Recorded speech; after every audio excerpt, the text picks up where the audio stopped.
All right, I think we're back. Hello, Chris Egan. Sorry about that, and apologies there to the viewers and listeners. God, I don't know what's going on. This week has been one of those weeks. Have you had those weeks, right? When you're doing live television, live media, right? Where you We've all had them, Puck. oh We've my all had God, 'em. it's the worst. And then it's like you're having to be host and then engineer and producer at the same time. It's one of the most maddening things. So we apologize. Again, this happened yesterday. We got knocked off. We're back on. Hopefully it's working everywhere on all the streams now. Puck, it makes you stronger, Puck. It makes you stronger as a broadcaster. I go to the high schools, I go to universities, and every kid says, what should I do, to get in your career? And I tell them all now, learn everything, because pretty much nowadays you have to do everything. Learn how to produce, learn how to be an engineer, learn how to shoot your own stuff, edit, anchor, report, do it all. And that's the world we live in now. So you know what? I've been there, Puck. I feel for you, but we'll make it through. We're going to make it through. Yeah, we're going to make it through. I don't know what's been going on this week. Will the Seahawks make it through, Puck? Will the I don't Seahawks know. You tell me. Chris Egan with us as we wrap up every Friday. We apologize for getting knocked off there again on Twitter and YouTube and then the Puck Sports mobile app. Our apologies. We're back on. His weekly appearance brought to you by Fat Zach's Pizza, 3 locations in Sumner, Puyallup, and South Hill. Home of the original No Big Dill Pickle Pizza. Book one of their 3 food trucks for catering, birthday parties, graduations, and corporate events. Find Fat Zach's Pizza on Facebook, Instagram, and, of course, at fatzachspizza.com. I don't know. You tell me about the Seahawks. Boy, it just start off red hot, and now all of a sudden, Chris, they're falling apart. Well, I think this is the biggest challenge of this new coaching staff is what we're seeing right now. You go and you play a good Detroit Lions team. It's a great battle on national TV. They lose that game, but everybody leaves Detroit feeling pretty good about this team. Then you have this pretty much game that everybody thinks they're going to win against the Giants. They lose that. And then last night, you face a depleted 49ers team. Let's say what it is. I mean, you're getting run up against backups to backups running backs right now. And you know what? It isn't the running backs that are tearing you apart. It's the line. So I think we have to be realistic right now. The lines on both sides of the ball are not good. 2 games in a row, Puck, where the Seahawks can't run the ball. And when I say this is the biggest challenge for this young coaching staff, it really is, because you've lost 3 in a row now. Now there's, the honeymoon period is over.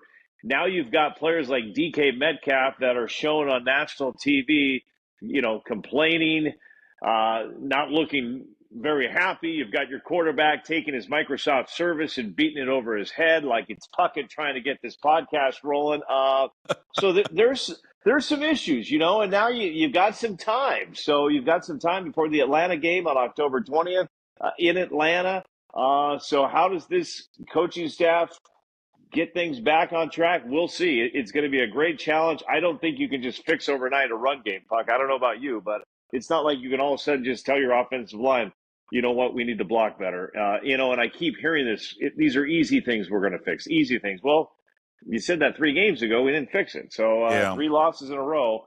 Not a great spot, but you know what? It's not time to push the panic button, and it's time for these coaches to start coaching, and we'll see what happens. Yeah, I guess I went into it, right? I was thinking they'd have growing pains throughout the football season. I mean, I didn't want to get just so blinded by the fact of who they played in the beginning of the season to think like, they're going to be great. Oh, they're going to be great. I mean, I recognized right away when they beat Denver. It's Denver. They're not that good. At least at that moment, offensively, they weren't that good. And you had a quarterback that was his first NFL game that he's ever played in before. Yeah, right. I mean, and they dumbed it down. The offense wasn't – I mean, they treated it like it was a Friday night football game with a freshman making his debut. Huh? That's what they were doing. Were you with me there? Did I lose you? I'm with you. I felt like you put a comma in your sentence and you didn't put a period there yet. So I was letting you. All I was thinking that did we go down again? Is the stream good, not working? Stream is strong right now. You're strong. right. There was a comma there, not a period. Didn't wrap it up. I thought, you know what? As a good reporter, Puck, I like to let the people I'm chatting with finish their sentences. So I was working on my I was working on one of my kids' papers last night, and I'm like, okay, guys, we got, that's a long sentence there. Let's put a period in there right Yeah. there. No, Let's I don't wrap. know. Let's wrap it up. I think what's frustrating for a lot of fans is, you hate to see when the Toronto Blue Jays come into Seattle and they got all their fans. And last night I was there at Lumen Field. There was a lot of 49ers fans there to see the 49ers celebrating on that field, to see George Kittle, jumping up and hanging out with his wife and, making Seattle feel like it was, the Bay Area. That just stings to me a little bit, Puck. Somebody in the newsroom last night said, "Oh, this wouldn't have happened to Pete Carroll." I turned to him like, "No, we've lost 6 in a row now. It did happen to Pete Carroll. He did lose to these 49ers." So it's a long rival, but unfortunately, right now, this rival just seems to be going San Francisco's way right now, and we'll see. It's you're going to be heading to Atlanta, which is a team that has a little momentum on their side right now. They're kind of a fun team right now. They just had a good little win last week, so we'll see. They've definitely got to ride the ship and get things on track. But I think it starts with the line. You've got to get the run game going. I mean, you just can't be that bad in the run game. It's just amazing. It's just they can't. But this has been like the issue with these guys, right, Chris? For how long? How long has this been the issue for? It feels like a decade. It feels like we have been talking about them improving the offensive line since they lost the Super Bowl against New England. Yeah. It's an endless conversation. You are correct. It's like if you could take offensive line and listen to Seattle media on podcast, on sports radio, and on TV, that word has probably been used more than Pike Place Market and Mount Rainier over the last 20 years. I mean, it's probably number one. I mean, honestly, it's just. Did they not show it yesterday? Remember who was it that came out and said they're tired of seeing Pike Place Market? They did not show. I did not see Pike Place Market at all yesterday. So hey, give them some kudos. There are some other areas of the great state of Washington. And let's be honest, Puck. It's a great conversation to have. Maybe you and I should write up a little book to NBC Sports, to Monday Night Football, and ESPN, saying, "Hey, here's some other locations you can go shoot and show when you're doing a national game." Well, we can always do it right now. I don't think they showed it. Who was it though that said someone went online and did this? Please stop showing it. Well, I know I did.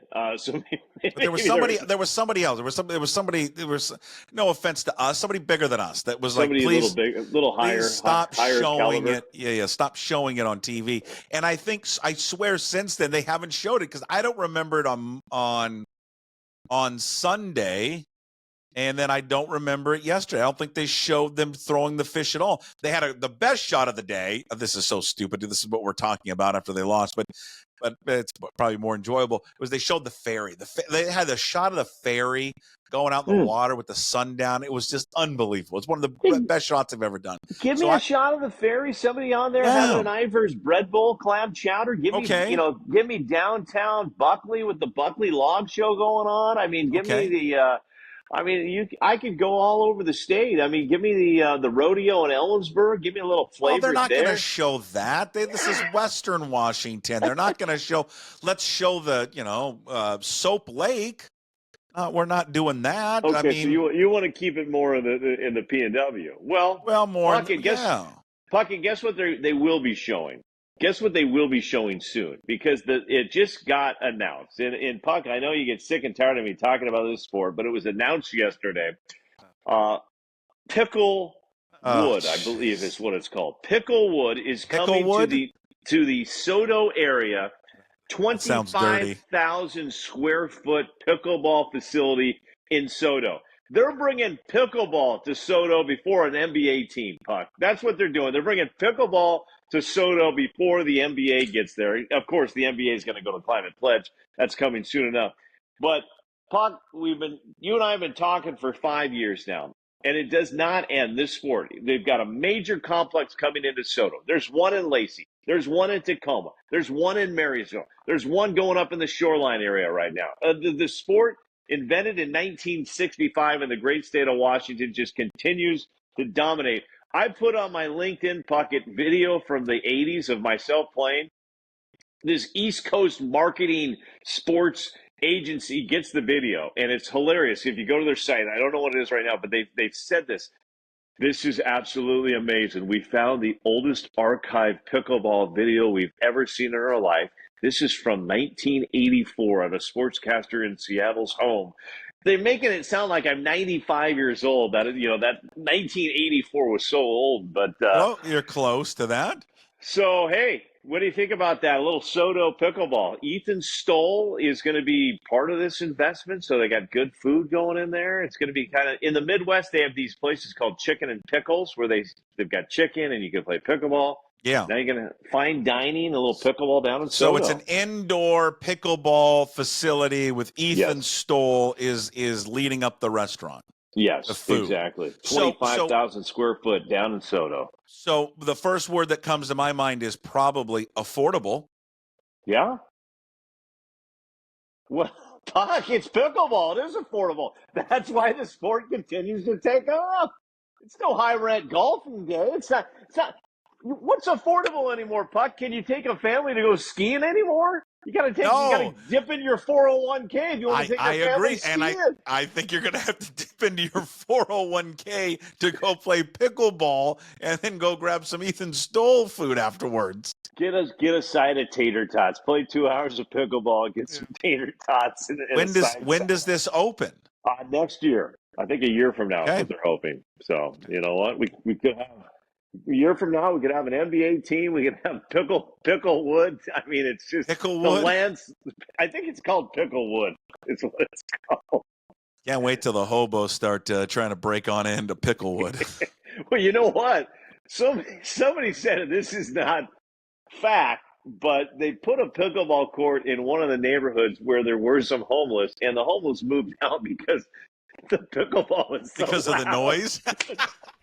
So maybe that's the key. I think that's the key in these neighborhoods. Are you talking about the one that's downtown, like off of like 4th or 5th, like right off of Denny? Is that the one you're talking about? That's the oddest pickleball court I've ever seen in my life. It's literally just right off the street, and there's like a pickleball court there. Oh man! And because they get so annoyed, because that's right, like where all the old people get annoyed. No, because the noise level. I get it. That's the really only complaint right now. I will use this, and this will be the last of pickleball for me on this podcast. I love it. You go more as much pickleball as you want. Let's just say this, Buck. The state of Maryland has just incorporated high school pickleball. This is happening in Georgia. This is happening in Alabama. Washington, please wake up. Let's not be the 50th state to have pickleball as a high school sport. I mean, it's a no-brainer. This is an easy sport for kids to pick up a paddle and play. You don't have to be on an AAU team. You don't have to be on some super level basketball high school team. If your number one goal is for the kids and to get kids involved with sports, this is a no-brainer. No-brainer. Make it a sport. Start with clubs. Do what you got to do. But if you're going to look at me and tell me it's always about the kids, then make this a sport. Because I'm telling you what, this thing would take off. Because you know what? It's an easy – that's, Puck, why it's the fastest growing sport in the world is because it's easy to play. Yeah. Anybody can pick up a paddle and go and learn how to play this. Well, if you want kids to get off the streets and get off their computers, make it a sport. It's working in Maryland. It's working in other states. Come on, Washington. I'm in with you, Chris. You and I are in. All right. So we need some more. Okay, if we're not going to show Pike Place anymore on these national telecasts, okay? Yeah. We showed, I believe I'm watching it last night. You're at the game, so you didn't see it. So we saw Rainier. We saw the ferries. Yeah. What about the lavender fields in Port Angeles? Too far? No. Oh, okay. The lavender fields in Port Angeles. I'm putting that down on my list. You can't show the tulips up north, right? Because not tulip season. Can't do that. Not tulip season, no. But you can have some old B-roll of that. And just throw it out there. Why not say the Skagit Valley? One of the gorgeous. The tulips and daffodils. It's daffodil planting season right now. Okay. What about just I don't know, Friday 3:00 traffic, like gridlock everywhere? That'd be a good one. And me just banging on, like coming up 167 or driving from Seattle to Sumner on a Friday afternoon. Just get a GoPro of some guy or gal just screaming in their car. How about it? How they do a drone of I-5 South by JBLM. Let's just show that on a Friday around 3. How about a time lapse of the construction around the Tacoma Dome, and you time lapse that starting in 1982, and you take it through 2024, and just watch It that. still is not fixed. I love that. I love Maybe that. Maybe you could show a mall and just kind of no one in there. No one in a mall. I mean, we could show the Ballard Bridge up all the time and no traffic Yeah. going through. I'm just trying to think of other some RVs just everywhere and How guys, come they out don't there. go, Puckett? How come they don't go to West Seattle for that view? It's a great. Yeah, I don't know. Oh, and shoot back. And shoot back. It seems like a no-brainer. Yeah, it's great. Yeah, I love that idea. Yeah, shoot back. Shoot back. We don't get the.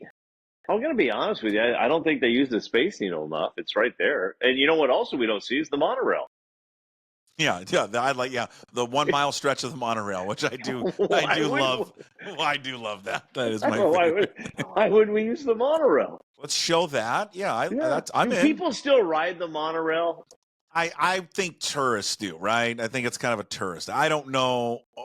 I have ridden the monorail. I'm honestly once or twice. It's been a while for myself. And what's the point of it? What? Just honestly tell me, what is the point of riding it? Yeah. Is there a point? I think you get. I don't really think there is. Why do we have it? Should we just take it down at this feels point? Like, it's a great. Why don't we investigate that story? Yeah. Can we get? Do you have an investigative reporter now, or do you? What is the purpose of the monorail? Yeah, and the old warehouser on I-5? Are these things being used? Is somebody living in the warehouser building? I agree with you. That's a lot of space out there. Let's investigate that. Get the do you guys still do the thing at King 5, where you dig up the past the murders? Unsolved Mysteries. Yeah, yes. who leads that up? Who's on that? Madison Wave, Steve Solis on Unsolved Mysteries. Yeah. Yeah. Get them on it. Yeah. Unsolved Mysteries. The monorail. Why? The monorail. Then that would be number one. Number two, warehouser. I love it. I just want to know, why does anyone use that thing? It's a great question. No one does, right? Yeah, and the bridge over by West Seattle that just goes up. For some reason, you look down, there's no boat, and you're just like, are they just pushing the button to frustrate me? I mean, on the bridges? Yeah. Like, and you look down, there was no boat going through. You're like, what just happened there? Oh. I hit that. I hit that ballot. Well, the drama with the Ballard Bridge here lately is like it's shut down at like 10 o'clock every night now. Puck, I got another great one for you for football. Another GoPro shot of somebody at, let me say it correctly, SEA Airport, waiting in the security line. They don't call it SeaTac anymore? I don't think it's called SeaTac anymore, Puck. I think it's How about SEA. Crap-Tac? How about the worst airport in the history of airports? And it is, right? We all agree on that one. It's the worst airport in the history of airports. A nice security line there. Well, that's like the Tacoma Dome. There's construction going on there. Let's speed it up. Anytime someone asks me to come pick them up from the airport, I'm like, no, sorry. My wife did it the other day. She's like, can you come get me from the airport? I said, okay. I said, she goes, you're going to make me take the light rail? I said, take an Uber. I'm not coming there. I hate it. I'm not driving into that mess. Just open up a conversation that everybody in the PNW is having, Puck, and I'm glad we went there, because picking people up at the airport used to be like a fun thing, but now I don't want to do it either. And then here's the question: when you come around that corner and it says "Don't wait," this is not a waiting line, and everybody's waiting in line there. Everybody does it. No, there's no rules and regulations there. Has anybody got a ticket for waiting in that line? I don't know of anybody. I don't know, but they don't monitor it like other airports do. Like Phoenix does. Like you go to Phoenix, you start doing that stuff, man, they are on you. And then you have to time it too. Now, when they're getting it off the baggage, at what point do you make your move into the line? And then there's the old school Ed Egan thinking, well, when you're going to arrivals, go to departures, and when you're going to departures, go to arrivals. That's what we do. That's what I do. And that used to work, but that no longer works anymore. That doesn't because there's people on both sides of it now. So it's all a cluster. Yeah, it's not easy to pick people up anymore. That's another unsolved mystery number 4. So I told my wife, she was like, and it was during the Giants game, by the way. I'm like, I'm watching the Seahawks Giants game. I'm like, just take the light rail. I know it sucks, or just take an Uber. And when I said, she goes, so you're not going to pick me up? I said, no, just take an Uber. When I said just take an Uber, that was the end of the texting back and forth. There was no like, okay, sounds good, see you in a little while. It was nothing. And then for the next, 5 hours as she was, on a flight back and then had to get on the Uber, I'm thinking, oh God, she's going to walk in here so pissed off. Don't say anything. Have the house all clean, dinner ready, everything. I don't want to deal with it. Nothing. What about the Ballard locks, by the way? Yes, a great shot. How about the Ballard locks with this? Why don't we see that? Great. Why don't we see love that? it. Yeah, that seems a the no-brainer. lock spot. You can have the lock spot, which is an old fish house there, fish and chips, and then we can go up to there's a lot of great little old spaces up there. Never see that. I mean, that seems like a no-brainer. I think we're helping them out here, Puck. Ballard locks, little lavender fields in Port Angeles, the tulip fields up in Skagit Valley. I mean. The Fremont Troll. Do we get the Fremont Troll enough, or do we get that too much as well? I haven't seen it. Seen the throwing fish quite a bit, not the Fremont Troll. Here's what we don't get. And I love it as someone who enjoys the water. You know what we don't get enough of? How about some of those Kenmore planes landing in South Lake Union? I love that. How about some of those shots? How about a shot of somebody bringing in a fish? Come on. Bringing in a fish. By the way, I was asked to MC an event, and right now it's scheduled a little tight, and it was by the Alaskan Fisheries Company that wants me to MC their event. I'm in. Yeah, because I'm thinking of the spread.